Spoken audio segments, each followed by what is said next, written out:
Before we get on to what changes may or may not come to Britain when it comes to immigration enforcement, where are we up to in Minneapolis? I know that a federal judge has ordered the acting ICE director, Todd Lyons, to appear in court over allegations of defying court orders and not processing people in a timely fashion. Is that likely to happen, that court hearing? I don't know about that, actually. I suspect that the Trump administration will find its way of delaying that or deferring it for as long as possible. We've seen essentially part of the sort of superstructure of this story has been federal law enforcement and the federal government clashing with the state government, both trying to stymie the other, both trying to throw the proverbial sand in each other's gears. So I don't know if that will happen. I think what we can say, though, is that outside of the kind of legal clash, there has been a significant development in the political clash, which it appears that Donald Trump is retreating and has blinked. And we know that because even in the last 24 hours, we have seen something that didn't seem like it would be possible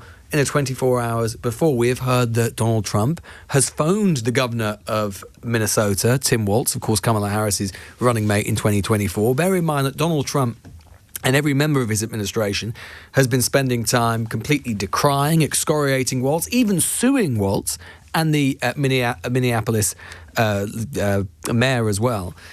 And now, apparently, Donald Trump is saying that they've had a very productive conversation. Not just had a productive conversation, but are now on the same page, by all accounts. Well, my word, that is a very, very fast reading of the book in that case, because they have been nowhere near the same page hitherto. We're also hearing that Donald Trump is basically dismantling much of the senior leadership that has been orchestrating and planning the ICE Operation Metro Surge, as it's called, in Minneapolis and St. Paul, and redeploying them, including the rather interesting man, Mr. Bovino, who we've seen Gregory Bovino, who's been strutting around like a sort of tin pot fascist around half of Minneapolis over the last couple of weeks. He's being redeployed, potentially to California, potentially, I'm sure they'll be very lucky to have him, potentially to retire there, by all accounts. And indeed, there is pressure even on the Homeland Security Secretary as well, Kristi Noem. So it seems as if Donald Trump is trying to signal that there will at the very least be a change of intensity in this operation. Now, I think that is more a change of mind rather than a change of heart, in the sense that, look, if Donald Trump, what has Donald Trump been caught out by here? One of the big speculations has been, can anything force a retreat? Well, it hasn't been the courts, because they've repeatedly ignored the courts or tried to sideline the courts.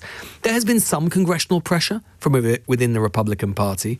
But what are those Republicans responding to? What they're doing is changing to the public. There is changing in accordance with the public mood, public sentiment. Abraham Lincoln said in the 19th century that with public sentiment you can do everything, and without public sentiment you can do nothing. That is as true today in the 1830s when he said that as it is in the 2020s. What Trump has responded to, Trump only responds to two things, and we've seen that over the course of his second term. He responds to markets. That's what basically led the climb down over tariffs and to some extent over Greenland. And in extremis, if it is clear that the public and public sentiment is so overwhelmingly against him, he will respond to that. But what did it take, Sheila, just briefly, what did it take? It took members of the public, multiple, 6, 7 of them, to be recording what happened with Alex Pretti in real time to expose the lie that was told about him. Absolutely. And if it were not for that recording, let's be honest, the lie wouldn't have changed. They would still be calling him a domestic terrorist. They will still be telling lies about what he did and what he didn't do that day when he was killed. The only thing in the end, Trump often exists in a post-truth reality. This time, just for once, it didn't work. But it took members of the public recording what happened and what didn't happen and from every angle in real time and in real jeopardy to themselves. And you look at that video and see the people around who are in shock. Obviously, you would be if you'd just seen that close up. And continuing to record or recording from their car and resisting having their phone taken off them and all of that. People who are recording from their houses as well, overlooking the scene. I mean, given how intense that moment was and people armed to the teeth, at least one of them had proved he was prepared to fire bullets at people in great numbers. That's real bravery, I think, to stay there and do that. It's extraordinary bravery, Sheila. And look, I mean, you've got to ask yourself, one of the lines from the Trump administration has been, why are these people impeding ICE law enforcement? And they shouldn't be doing that, and they certainly shouldn't be taking guns to where that is happening. Now, it's very interesting to watch some of the most fierce advocates of Second Amendment rights, i.e. the right to bear arms, suddenly having a conversion to, no, you shouldn't take your guns out with you in public. Nonetheless, that is what they've been espousing for years, and that is what the law has been. But you can't. Yeah, I think we would all agree on this side of the Atlantic that actually, generally speaking, there should be far fewer guns in the United States, but that is obviously a very contested issue there, and that's for them to decide.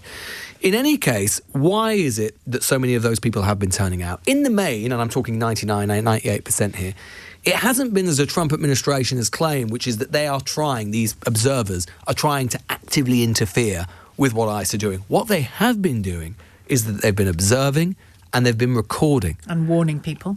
And they've been doing that, why? If you have, and what's one of the reasons, Sheila, that, you know, you and I and most people in this country, it does happen sometimes, but in the main won't go out and record what the police are doing, right? Well, it's generally because in this country, policing is done by consent, and most people, most of the time, trust, within reason, what the police say. Now, I know there'll be lots of people texting in saying, no, that doesn't always happen. There have been lots of examples of the police lying. Of course there have. But in the main, we do not feel the need to go and record every single time there is a police operation and so on, not least because police officers they're doing it themselves. And so there is some level of institutional trust. If a policeman does something wrong, or a policewoman does something wrong, then at least there will be some integrity to the process to investigate what happened. There is no trust in Minneapolis over that. And why should there be? Because we have seen twice now the Trump, and this has been proof positive that this has been the case because we've seen it unfold, the Trump administration, within minutes, within hours of these two people being killed, with no investigation, with no inquiry, asking no one, has decided instantly to rush to judgment without investigation and slandered these people as domestic terrorists. Tell you black is white. And tell you black is white. Yeah. So it has been necessary, that complete lack of trust has compelled these people to go out and to record and to bear witness to what has happened. And if they hadn't done so, as I say, the Trump administration would not be doing what they're doing now. And I know we often talk about, you know, who's the grown-up in the room. Is Tom Homan a grown-up? This is the man whose job it was to organise the push, I suppose. Yes. Is he to be trusted on this? Well, I think it's reflective of how far the kind of window has shifted in the way she. I think that's probably true given the current circumstances. But I mean, look, he's been involved in kind of border policy for years and years and years now. And you know, as well of, you know, children in cages and all of that sort of stuff. So this is, we're not talking about some sort of liberal, some sort of liberal sop here.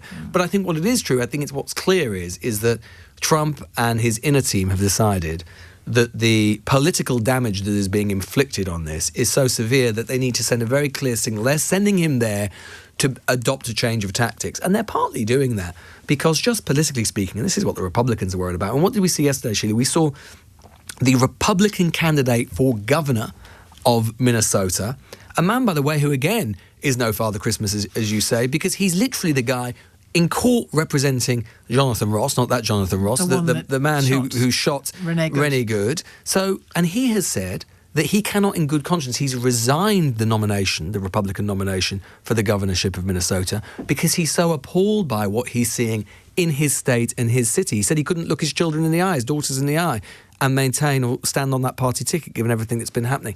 And that is clearly a matter of conscience. But for many Republicans, what they are seeing is Trump is doing something that, more than anything else, and I think Trump will have twigged this, is very politically stupid.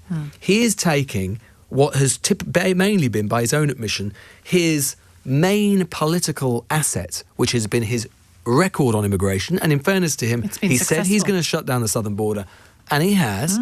And he's basically now weaponising that issue, which should be his, if you forgive the pun, the Trump card, against himself. And giving something on which the Democrats can run. Indeed so. And to bring it back to whether Britain might go down a similar route with the obvious difference you've already outlined, over the weekend, a Reform councillor showed support for ICE after the shooting of Alex Pretti. He tweeted very publicly, "I stand with ICE." The Conservatives announced in October of last year they would introduce what they described as ICE-style tactics on immigration. We've already got, in the current Home Office, arguably an American-style tactic of creating an official Border Force TikTok account, posting videos of deportations with rap music to back them up. None of that is grown up, I don't think. But is it conceivable that a new, different, tougher, more aggressive ICE, or IE as it is here, force could be created? Is there a political appetite for that, I wonder? Look, I think there's certainly a political appetite to deal with the problem of irregular or illegal migration, or whatever you want to call it, people who shouldn't be, who are in the country and shouldn't be. That is clear. I think that entirely fair enough and legitimate. I mean, I think Donald Trump and Bernie Sanders have actually agreed on one thing, which is that if you have a nation state, if you don't have a border, then you don't really have a country, and that is entirely legitimate and fair enough. I think that much like the United States, the appetite in this country, public sentiment again, for the sorts of tactics that we're seeing in Minneapolis, I think would be very limited.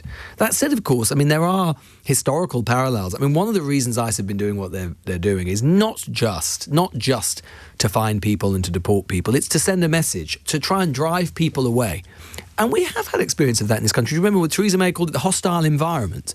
That's a similar sort of thing. It's a sort of display of force as a message to say that you will not be tolerated in the country, and if you're sensible, you'll just leave. Remember before. The vans. Indeed, so we'll just leave before we find you. So there are glimmers and echoes. But look, the point is, and it's been said a few times now, but it's worth reiterating.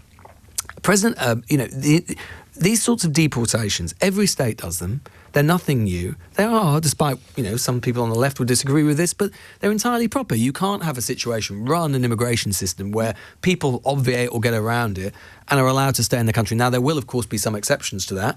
If you've been in the country for a long time, you've had children and all those sorts of things, that's just a matter of practicality. But as a matter of theory, it's fair enough. The United States has been deporting people for years without employing these sorts of tactics. This, Sheila, was about theatre. It wasn't really about immigration. It was about made-for-television political theatre. The problem is the Americans didn't like the show.